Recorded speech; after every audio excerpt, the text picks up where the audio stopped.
and of course it's going to blow out. Some of the wind is going to.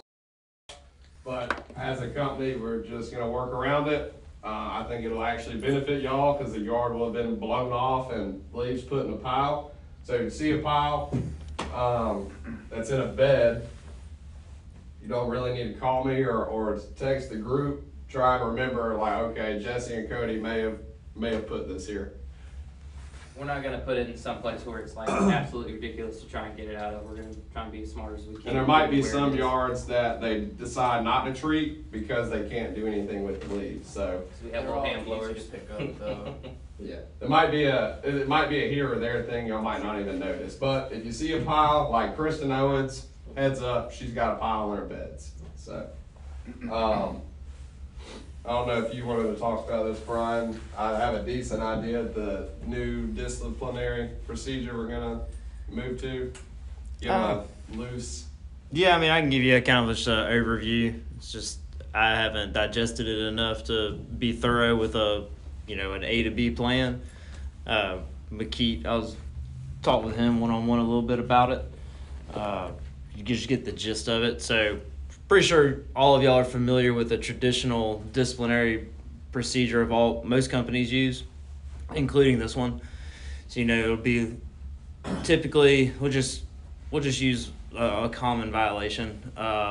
Really, one of the only ones here is being late. It's common, probably common everywhere.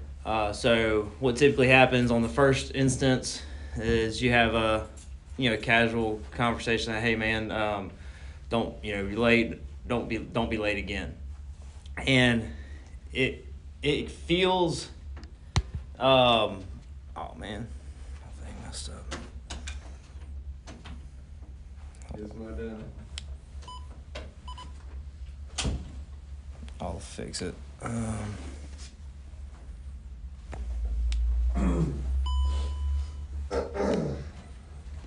Anyone's throat starting to hurt. There we go. It's back. But yeah, the formal disciplinary procedure is typically like starts with a verbal warning. Say, hey, this is your one verbal warning. Don't be late again. And the next procedure is a formal written warning. Where you can walk in, it's kind of awkward. You're probably not too happy about it. There's no actual dialogue going on. You come in late, do a written warning. It goes in your file. Next instance, you've got maybe a disciplinary procedure of like a formal write-up, gets down the line of suspension without pay. That's like typically the progressive disciplinary model that most companies have used. This one's called discipline without punishment. It's pretty cool. If you want to check it out as far as in-depth, we're going to roll it out. And I think the book might be called Discipline Without Punishment. I think it's pretty blatant as what it is. It's in our Audible. I've read it a couple times, but to get the finer details, I need to kind of play it like a book report, write out everything and apply it specifically to us. But the principle of it, any disciplinary system, is to correct behavior, to identify behavior that's not going to be productive for the company, not be in the company's best interest, and to get that behavior changed. Because everyone that's here, obviously you're here because we value you and your ability to do X, Y, and Z. Here we mow lawns, based on the mission of increasing the level of professionalism in the industry. So, if we have somebody, it's hard enough to find people. We value them. We want them to perform well. We want them to succeed. And, there's different levels of success here. We always promote personal growth. That's something that's just us. That's something that's vital to our success and how we're going to expand. So with that being said, the new disciplinary procedure goes after the same goal. But I think it does it better. Instead of it being there's still formal pieces to it, but the actual goal is more present. Hey, man, I want you to succeed. I want you to come here to gain the skills needed, to increase your level of ability for wherever, if you do go somewhere else, wherever you go, you're going to be better off because of the personal growth you've done here. And so by doing that, like for instance, somebody comes in late, instead of doing the formal written warning, there's a casual conversation. Said, hey, John, I appreciate your work here. It's really important, though, that you show up on time. It exemplifies professionalism. That's what we're after in this industry. It shows your team that you respect their time and that you're going to be here ready to rock. And you have that casual conversation. It's nothing, that person knows your intent, right? Of you want them to show up on time. But there's not that awkward, like, warden type, CO type disciplinary slip. It's you had a conversation. He knows you had a conversation. You might even say, hey, man, we're not going to have this conversation again, right? No, sir. And go about his business. He doesn't feel upset or angry or shouldn't. And nothing goes in a file. Then, there's the next step would be something called a performance improvement discussion. It's planned. There's notes. It's either before work or after work. And it's not when the instance happened. It's not everything stops. We got to do something formal, basically like building a court case in a traditional sense. This one is, hey, John, after work, I'm going to be at my office. Come meet with me, and want to talk with you. And it starts with, hey, John, I've got a problem I need your help with. Being on time is super important to the company. And you might even list a couple of dates. It doesn't have to be specific dates, but it helps if they are, because people don't like ambiguity. But hey, you've been late. We had conversations about it last Tuesday, 2 Tuesdays before that. And you go over what good business sense that violation is in violation of, like why it makes good business sense to show up to work on time. You say, hey, this is what I need from you, and then you say, what are your action steps to make sure this doesn't happen again? Tell me what you're going to do.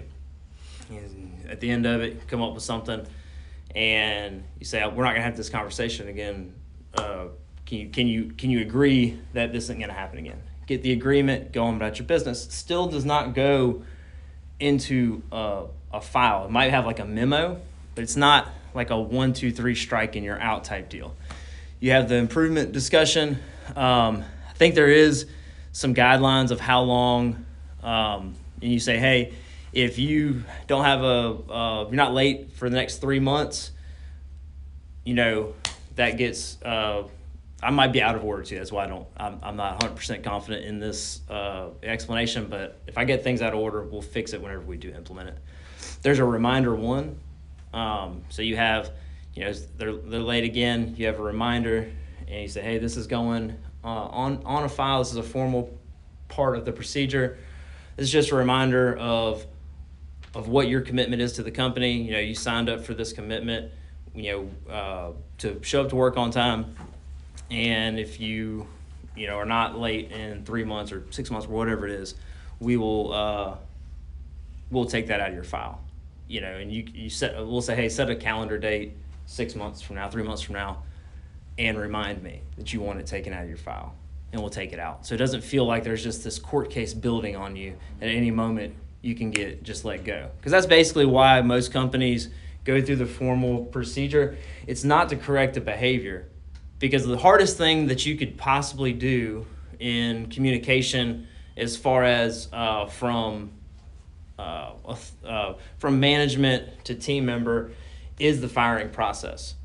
But what's in between that, from having a behavior that's a violation that is going against the success of a company to the firing, is having that for most people, having that difficult conversation and having a real dialogue. That's why when most people, use the formal procedure of like write-ups, because there's no dialogue. There's no actual like, hey man, I need your help on this. What can we do to solve this problem? Like what's going on? What are the reasons why you're being late? How can we solve this? Well, my car, is needs a battery, this, that, and the other. Well, what are you going to do to make sure this happens? And come up with steps. Sometimes you can be creative. But most of it's just you walk in, you got a pre-filled out piece of paper. It's super impersonal. It leaves the parties not talking. The team member goes to work pissed off the whole day, and there's no real actual progress. And we've done it once. Gotten to the point and we said, hey, look, we're going to give you a 3-day suspension. Go have a long weekend. Think about whether or not you want to come to work on, Monday or whatever. And it was done with the expectation that person wasn't going to come back. And that's not what you want. You want to be able to correct behavior, create a nice relationship, and for both parties to be successful. So that's the gist of it. I know it sounds kind of jumbled, and it may just sound like different words, but it has a different real goal in mind. And that's the hard part, the conversations of like, hey man, this is what's going on. Why is this happening? What is causing you to not be able to do X, Y, and Z? And that's the basic difference. Is it's not it's still the final step is you got a reminder 1, you got a reminder 2, and each reminder you're reminding that person of why it makes good business sense to correct this behavior, why it's important to the company, and then at the end of it, it's called a decision making leave. So if it happens so many times, you've gone through your reminder 1, reminder 2, and you say, hey, you bring them into the office and you say, hey, look, this has happened. Reminder 1, reminder 2, this behavior is keeping to continue. We really want you to be here. We want you to be successful. But, your previous behavior is showing that, this is a problem for you. I need you to think about if you can correct this behavior, if this place is a good fit for you. I'm going to give you the day paid. We send you home we schedule the day. We say, hey, this is going to be your decision-making leave. When you come back, I want you to have thought about it. If you think you want to correct the behavior and you want to be a part of this team, awesome. We'd love to have you. If you think that you'd be better served elsewhere, we'll be happy for you too. Take the paid day off because we value you and we want you to really, don't go away being upset and not even think about it. We want you to go away. Don't have to worry about how, missing a day or anything like that. We're going to pay you to go think about it, come back with a decision. So I know that was really long, but that's the basis of it. Does anybody have any kind of preliminary questions about it or thoughts on it? Okay. Yeah. So you get to reminder 1, and I guess you said like you get like a 3-month situation to try to correct the behavior. Yeah. And then if you get to reminder 2, I'm guessing it's a 6-month thing to try to correct the behavior. I think so. Okay. And we can make it specific to our company, and we'll also everyone will know. Okay. Here's the parameters. Reminder 1's 3 months. Reminder 2, whatever it is. Right. So if how would it how do you gauge it as far as if you get to reminder 1 and you do your 3-month period and you correct the behavior, and then after the 3 month you have another I think you can go back to reminder 1. You still go back to reminder 1? Yeah, you can escalate it to. I think in there it'll give you scenarios kind of like game role play, and it'll give specific scenarios of how it laid out, and you can go from instead of going to reminder 1, you can go to a reminder 2, and that by doing that person knows hey, the next step is the decision making leave. So if you do your reminder 1 and you do your 3 months time and you correct the behavior. Yeah. So after that, you have another situation or another incident. You automatically go back to reminder 2. Not automatically, no. I don't think it has to be. Go back to reminder 1 to. The 3-month thing would be a probation period, right? 3 months just saying, hey, if you can correct this behavior, show me you're consistent to it, you can get it taken off your record. Like a probation period. Yeah. It's okay, you're technically in timeout. You mess up again, we're gonna have to put you in the corner. Right. It's an escalation. It's an escalation period. Yeah, it just shows you the seriousness of it. But 3 months is too long. 3 months is definitely a stretch. Well, 3 months is shorter than 6 months. You have a better chance. 6 months is yeah, incredibly long. Yeah, but absolutely. He's saying I it think more it should lines be more like weeks. But the whole point is to correct the It's behavior. a behavior, yeah. Right, it's correcting a 2 behavior. weeks, 3 So, weeks in. like, I can fake. I can fake Yeah. anything for a couple weeks. Yeah. So when you get to reminder 1, are you gauging that off of like 3 months then? No, No. like you came in late. All right, let's So you say. came in late one day and then you're on reminder 1. No. So there, before that, there's, like I was saying, there's casual conversations. Like, say, you come in late, and I say, hey, Bailey, it's super important to the team that you show up on time. Is there anything that I need to know about? Is there a reason, why you're having trouble, coming to work on time? I know, I got it covered. This won't happen again. Cool. That conversation is not a formal written, procedure. It's just a conversation of management enforcing what is good for the company. In that instance, showing up for work on time. And it could go a couple casual conversations. Depends on a lot of things, because being fair and being equitable is two different things. Life's not fair, but we can be equitable. For instance, you got a super high performer. I mean, just killing in every other aspect of the game. Friendly, customers love them, and people love working with them. Works late, gets the job done. Doesn't ever have any sort of complaints. And the one thing he has going on is he's late. You might give that person 3 conversations. But there might be somebody that doesn't really work that hard. Nobody really loves working with them. Doesn't ever get a customer rave or review. Shows up late the first time, you give them a casual conversation. Shows up late the second time, you go straight to reminder 1. It's not, people thinking we're going to treat absolutely every single person equitably or fairly is not the case, because you can discriminate on performance, okay. and you should discriminate on performance. That's We're not going to discriminate on whether you're Just late. male or female or disability or anything that is really wrong. Right. But discriminating based on performance, that's how you win games. That's That's right.